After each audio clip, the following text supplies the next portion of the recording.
Why? Because it's the key ingredient in rechargeable batteries used in everything from smartphones to electric vehicles. And as governments and companies increasingly move away from carbon-fueled economies, those batteries are in higher demand than ever. Traders and companies are betting that there won't be enough lithium supply to meet demand in the years ahead. There's actually a lot of lithium available all over the world. Most current production comes from Chile and Australia. While the extraction process is relatively easy, converting it into battery-grade chemicals is tough. Producers are also facing environmental pushback.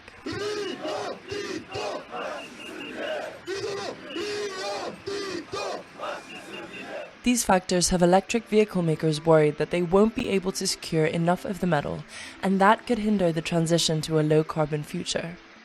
The future of transportation in our nation and around the world is electric. As big automakers like Tesla, Ford, and General Motors increase production of electric cars, demand for lithium is multiplying. Analysts expect the size of the lithium market to more than double by 2025. But right now, supply is tight. Once lithium is mined, which itself can take a long time, it's then sent to places like China, where the metal gets converted into the chemicals needed for batteries. China is the world leader in processing these battery-grade chemicals, so that's a major concern for US companies and politicians, but you can also see how shipping this stuff all over the world creates a very cumbersome supply chain. Still, companies and investors see lithium as a huge market opportunity as the transition to a greener economy picks up pace. Because some people are saying that lithium could be the 21st century version of oil and that securing supply is so important, you see a lot of companies really trying to invest and produce. And that race is really playing out everywhere because, again, lithium is abundant. It's just about getting it out of the ground and finding a kind of low-cost way and more sustainable way, really, to convert it into battery-grade chemicals.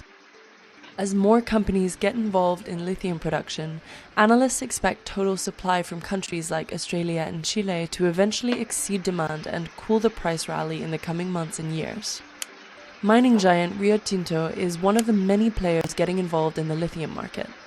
The company recently announced an $825 million deal to buy a lithium project in Argentina.